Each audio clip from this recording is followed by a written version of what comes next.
Conversations That Matter is a partner program for the Centre for Dialogue at Simon Fraser University. The production of this program is made possible thanks to the support of the following and viewers like you. Scott Taylor, welcome to Conversations That Matter. Pleasure to be here. We're here to talk about Omar Khadr. His life, was he a terrorist? Was he a victim? Were his human rights trampled upon as a Canadian? But before we do, I'd like to just establish your background a little bit. You served in the Canadian Armed Forces and you've remained in that community ever since. Correct, yeah. So it was, I did a basic engagement as an infantry soldier. I took my commando training with the French Army back in the day. We didn't have a JTF-2 back then, so we had individuals who were commando qualified. So I took that on. I was a soldier and special forces trained, and then loved that whole bit of it. But my background originally was in arts, so I started a magazine and followed the exploits of the Canadian Forces. Started Esprit de Corps in 1988 at the age of 27, and stayed with it. And wherever they went, I went. And then it began to be, I would branch out from there and say, okay, well, it's no sense just following the troops around in the Balkans. Let's find out what there is outside of these bases. Let's go, go unembedded and find out what the bigger conflict was. And then it led to Iraq, Afghanistan, Libya, etc. So. Covered a lot of conflict over the last, whatever it is, 29 years. You've been to Iraq. You were kidnapped or taken hostage. Yes, that's, it would be a low point, if you would want to put it that, in terms of the career. It's something you never expect. I mean, I covered it. It was my 20th trip into Iraq, 2004. I've been a seasoned war correspondent, covered the Balkans. And even as a soldier, you always think whatever's going to happen is going to happen to somebody else. It's not going to be me. Or I'll just talk my way out of it. I'm a Canadian, not an American, so when these Iraqis find out, everything will be fine. Well, not necessarily the case. And being an ex-soldier, and from North America, they didn't really define between Canadians and Americans. And I was with a Turkish colleague when that happened. And it turns out, that group that held us, called Ansar-al-Islam, morphed a couple of times into what is now known as Daesh or ISIS. So these guys. And it was in the city of Tel Afar, which is a Turkmen enclave, very remote. You don't hardly hear about it in the news, but at this moment right now, it's still in the control of Daesh. It's still a major city in Iraq, which is under the control of these guys. What took you there? Reporting. I'd been in that town. I knew the north of Iraq. I thought I knew it. I knew the Kurdish factions. I knew different people in different groups, what they're all striving for. And I'm not on one side. So I'm just reporting what this Kurdish group wants, what that Kurdish group wants, what this Turkmen group wanted to do. And very few people ever report or write about the Turkmens of Iraq, and I'd actually written a book about them. So hearing that the Americans were going to go in and make an attack, myself and my Turkish colleague thought we should be there to record, if nothing else, than the collateral damage which always occurred in these attacks. And we could space ourselves in a hospital, which we'd done before. And of course, you see the casualties coming in, and it's fairly safe because nobody in their right mind bombs a hospital, right? So, although that does happen. So anyway, it was that's what took us there, was to report on the situation. And so, where were you at the point that you wound up becoming a hostage? What were the circumstances there?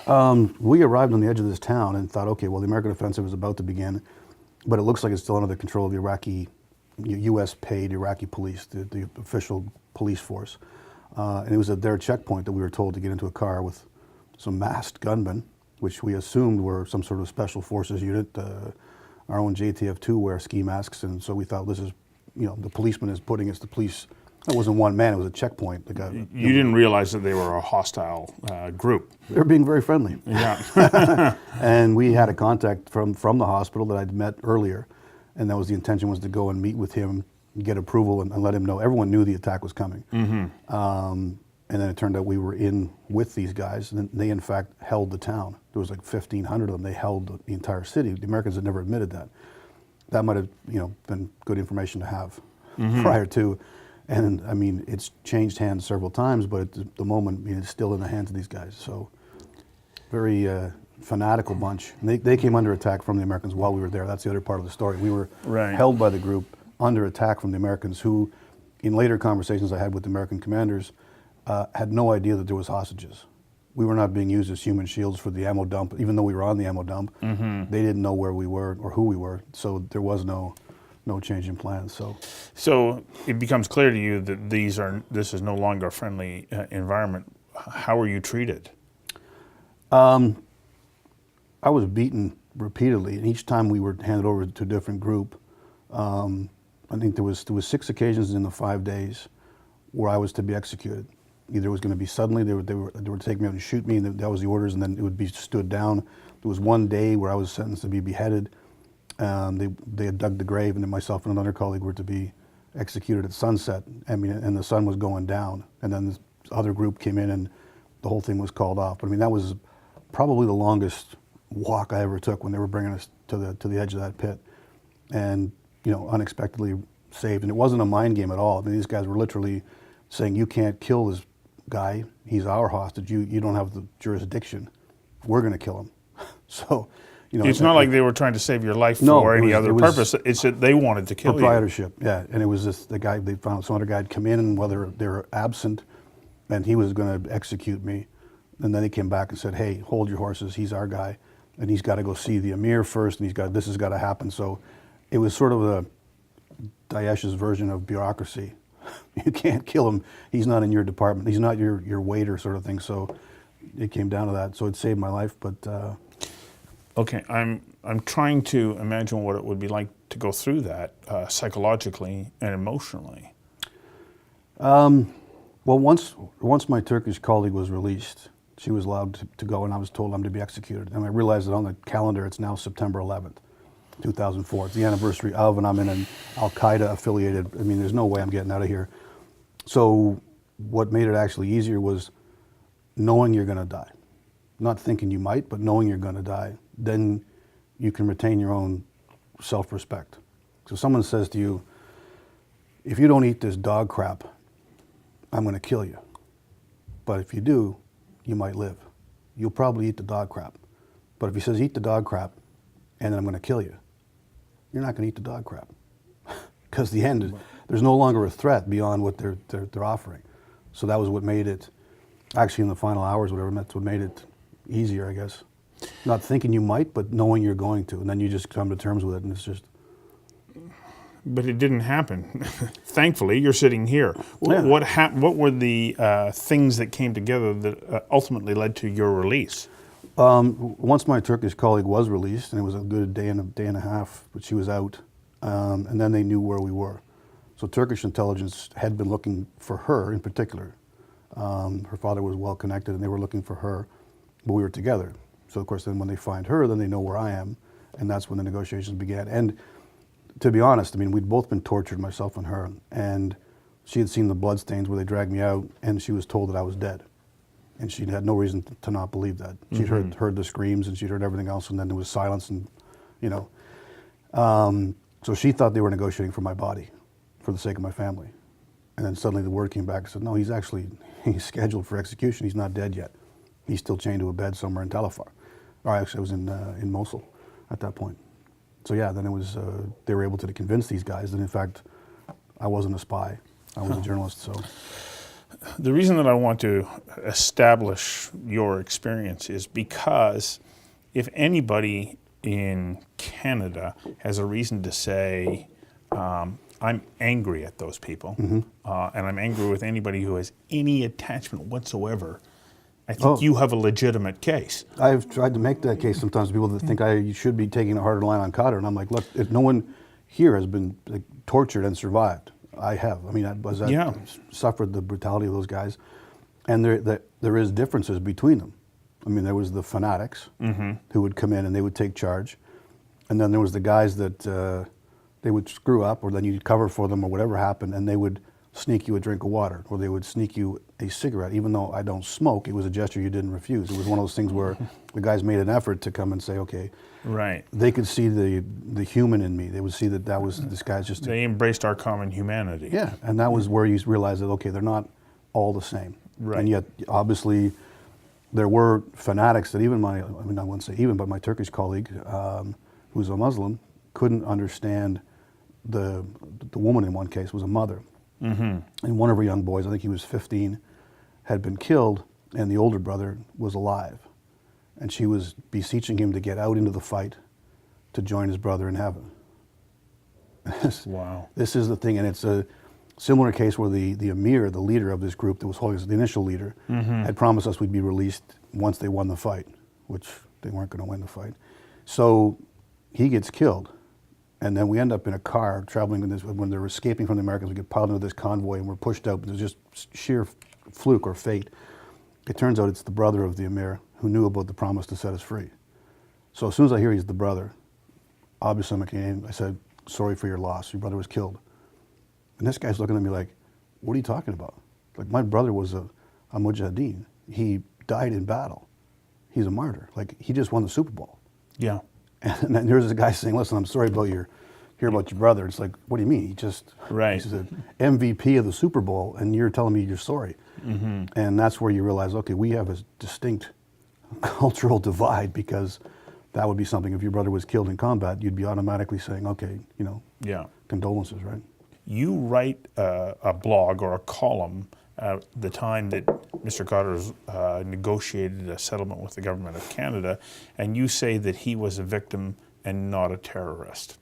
And you're going against a tremendous number of people in Canada who are going, he didn't deserve anything, like, to hell with him and his rights, and yet you're saying, no. What compels you to say we have to accept that Mr. Khadr was mistreated by the Canadian government and he is due compensation? Just by looking at the circumstances, I mean, he was 15 at the time. I mean, yes. His father had taken him in there. I mean, he was, a ward of his father, of his parents. I mean, whatever they did or whatever their beliefs were, again, nobody's questioning that his father was an Al-Qaeda operative and he was a highly fanatic. placed, yes. So people, especially at 15, you tend to look up to your dad and do whatever. I mean, you're still under their spell, if you will. He had no choice to be there. Even though he was born in Canada, he had no choice to be in Afghanistan. His father is to blame for his upbringing and for the values that he gave him, and they brought him in, and they wouldn't have seen that. I mean, him seeing himself as a fighter, his father was a fighter, and his brothers were fighters, and this village gets attacked by American soldiers, and he's there. I mean, and he gets wounded. I mean, you've seen the pictures of this. I mean, he's severely wounded. You have a picture on your blog with two gaping holes in his chest. I don't understand how he survived. Well, they've talked to the medic since that did save his life, and he thought like it was touch and go, but he's like very proud of the fact that no matter what he's been accused of doing, and they said that he'd thrown a grenade that killed this special forces operative who had medical training. Those details are a little sketchy, and there's people who think it might have been friendly fire. He might have thrown the grenade back, and others say that he was buried under some soil. Or that there was another person still alive at the moment that grenade was thrown. I've heard everything from it. It was one of their own grenades and everything. So all of that, fog of war. But if people are throwing grenades in a battle, and this, even though they say he was a medic, he was medically trained, but he's special forces.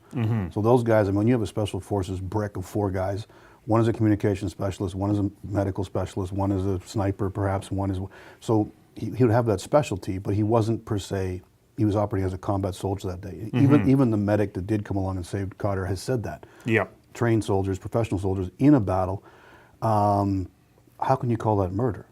Well, because the rules of war apply. But boy soldiers, I mean, these guys, we would have treated them differently. We see boy soldiers as victims, and we've got former Senator Romeo Dallaire, former general, going on and on about this, that these guys themselves, I mean, they would be minors if they were committing crimes in Canada. Why would we give them adult status, especially if it's their parents that are directly bringing them into this? Right. And I can always see in Khadr the kid that was guarding me that would sneak me a cigarette or whatever else. I mean, it wasn't really him. I mean, he was there and he was doing his bit.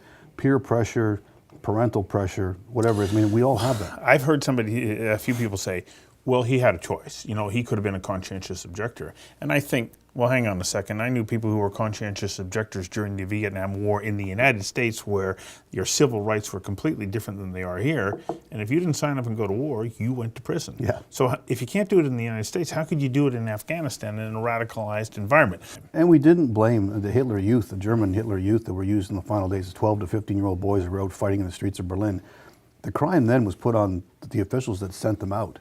And so they were using these boys. I mean, they didn't say, well, these are fanatical. They had pictures of Hitler in their home and they went out and fought for him. And we realized they were too young to have made those decisions in an adult capacity. So why is Khadr suddenly some superhuman that he's able to do this and he's, without fault? So that aside, though, what I go, okay, all of those details, I can't, find my way to the absolute truth. But at the end of that process, the American medic on board that helicopter went to extraordinary lengths to save Omar Khadr's life. Yeah. But he then gets introduced into a hell of his own. He's sent to Guantanamo Bay, where he is held for a number of years. This is where the Canadian government failed. And this is what I find disturbing. That you hear people go, well, so what? He was an enemy combatant. But the fact of the matter is he is a Canadian, and rights are extended to all Canadians, whether we like them or not. If you're a Canadian, you have rights that the Canadian government is supposed to uphold. And even as a combatant, I mean, this whole thing about the illegal combatants was brought in by the George Bush administration after 9/11, and it's like up until then, I mean, we're all signatories to the Geneva Convention. Yes. Hitler Youth fighting were not considered illegal combatants or whatever. I mean, and nobody in Afghanistan wore a uniform. They still don't. Yeah. But that doesn't mean they don't consider themselves combatants. I mean, the fact that we're fighting these guys, they should have been the same old name, rank, and serial number. They wouldn't have a serial number, but they might have a rank of sort, and then kept and offered the same things which would be given them. But because they're, as an organization, not themselves signatories to it, we said that then they don't qualify. But then that makes us essentially them.